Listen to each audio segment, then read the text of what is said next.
রাধে রাধে। বাঞ্ছা কল্পতরুভ্যশ্চ কৃপা সিন্ধুভ্য এব চ পতিতানাং পাবনেভ্যো বৈষ্ণবেভ্যো নমো নমঃ।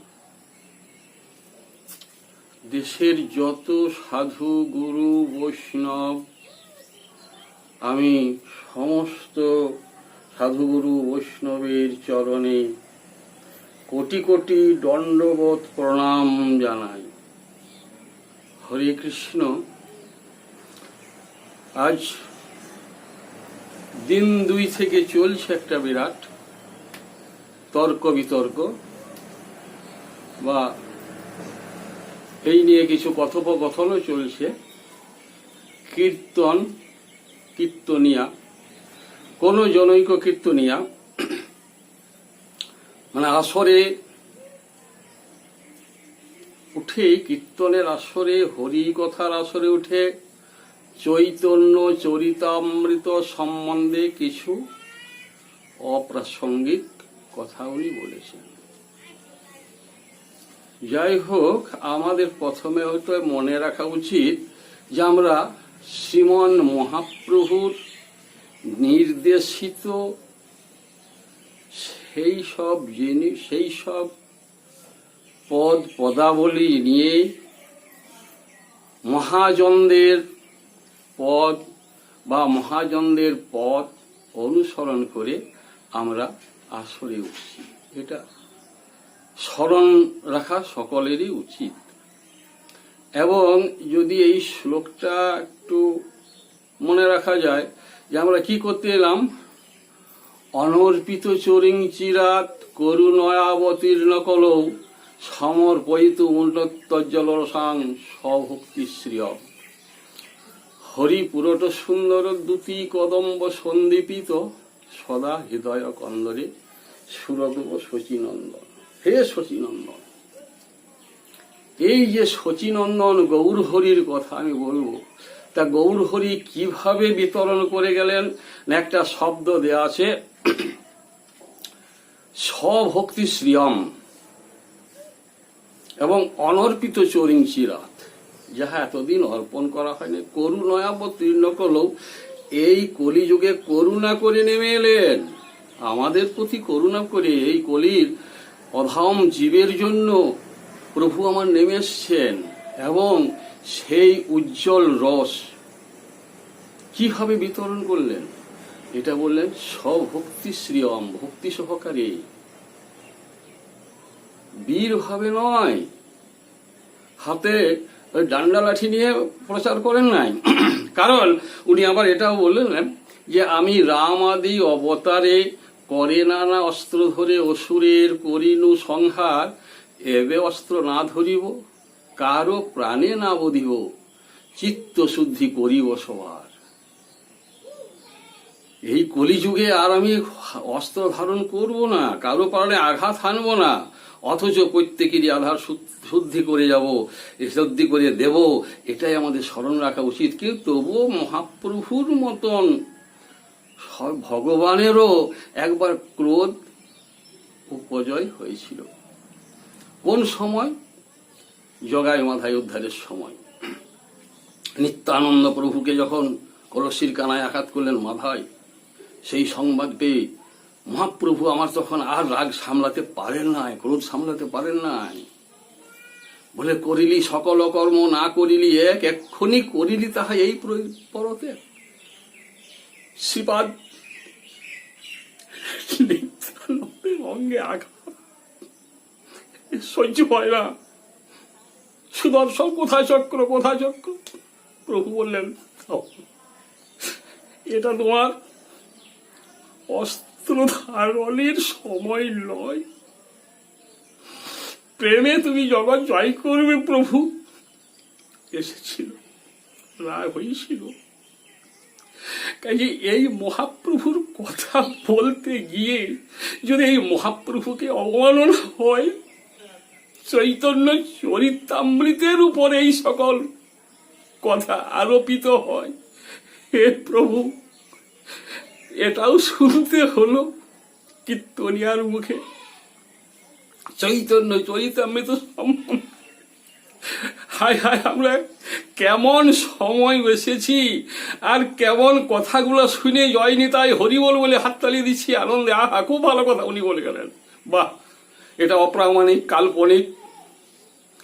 তারপরে তুলসীর ওপরে এইরকম কথা, এটা শুনেও হাততালি দিয়ে দিলাম। কারণ যারা আমরা এই পথের পথিক নই, আমরা বিরোধী, তারাই হাততালি দিচ্ছি, তারাই জয় নিতাই বলছে এইসব কথাগুলো শুনে। কেন প্রতিবাদ করতে পারছি না? সেই সৎসাহস নেই, মনে হয় নেই। আমার আজ অনেক বয়স হইল, স্থূলদের 71 পূর্তি হতে চলেছে, 72 চলছে, 72 আসবে আমার। আমি বীরভূম জেলায় জন্মগ্রহণ করেছি, সেটা আমার গর্বের বিষয় যে এখানে বীরভূমে আমাদের নিতাই ধাম। নিতাই বাড়ি থেকে যিনি ফোনে কথাবার্তা বললেন, আমি শুনলাম, নিতাই বাড়ি থেকে বললেন। তারপর প্রভুপাদ, শ্রীল প্রভুপাদ আনন্দ প্রভু বললেন, বিবেক ঘোষাল নিতাই বাড়ি থেকে বলেছেন, মেঘনাথ মাসাত বীরভূম থেকে বলেছেন। আর কালকেও আমি শুনলাম আমাদের বিশেষ পরিচিত শ্রদ্ধেয় কীর্তনিয়া সুমন ভট্টাচার্য মশাই যা বললেন অল্প কথায়, হায় হায়, খুব সুন্দরভাবে বুঝিয়ে গেলেন। আর আমি আজ 72 বছর বয়স হলো, অনেক কীর্তন শুনেছি, এককালে কীর্তনও করেছি। তাই এই কথা শুনতে হলো, আপনাদের সামনে বলছি। সেটা আমার গর্বের বিষয় যে আমি এইসব কীর্তনগুলো শুনেছি। প্রথমে নন্দকিশোর দাস, রাধারমন কর্মকার, গোপাল দাস বাবাজি, ব্রজেন্দ্র পাঠক, গোপীজীবন ভট্টাচার্য মশাই, এরা পাঁচকড়ি দাস, এরা প্রাতঃস্মরণীয়। এইসব কীর্তনে কি রতন বিতরণ করতেন। আর এখন তারপর একজন কীর্তন শুনলাম, হায় হায়, তার যেন কণ্ঠে মধু যচ্ছ, অমৃত যচ্ছ, তার নাম ছিল তখন, যখন তিনি কীর্তন করছেন সেই সময় আমিও কীর্তন করেছি, তার নাম তখন ছিল আমাদের কি বলবো হরিদাস ব্রহ্মচারী, নিমতিতা তখন তার আশ্রম। এখন তিনি স্বরূপ দামোদর নামে খ্যাত। নবদ্বীপে তার আশ্রম, বৃন্দাবনে রাধাকুণ্ডে আশ্রম, এবং রাধাকুণ্ডে আমাদেরও আশ্রম আছে। সেটা বলে দিচ্ছি কোন আশ্রম। সেই আশ্রমটি হল পঞ্চপাণ্ডব ঘাট, চৈতন্য গদাধর মন্দির।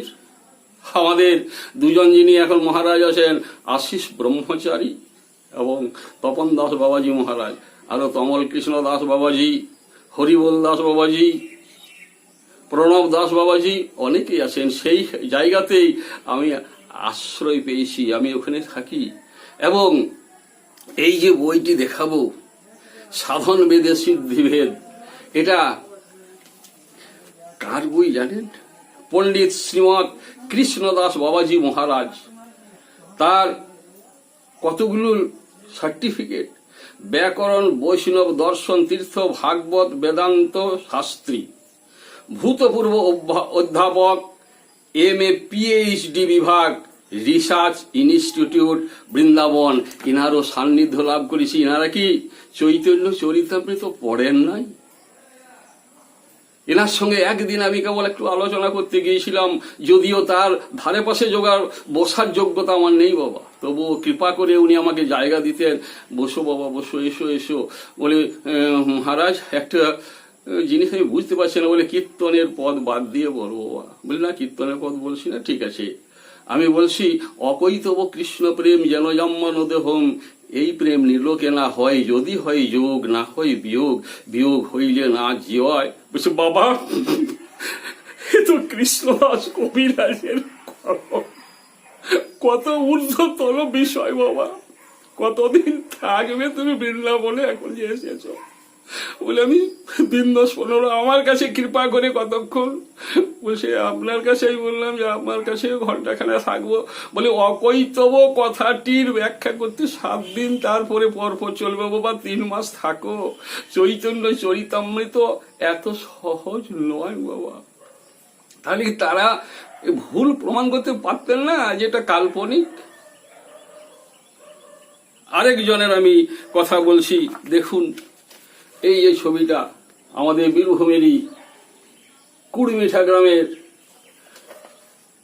ডক্টর হরে কৃষ্ণ মুখোপাধ্যায়, ইনি যে এই যে বাংলার কীর্তন এবং কীর্তনিয়া এই গ্রন্থখানি প্রণয়ন করেছেন, সমালোচনা করেছেন এবং বুঝিয়ে দিয়েছেন যে কীর্তন কীর্তনিয়া, কীর্তন কাকে বলে, কীর্তনিয়া কাকে বলে।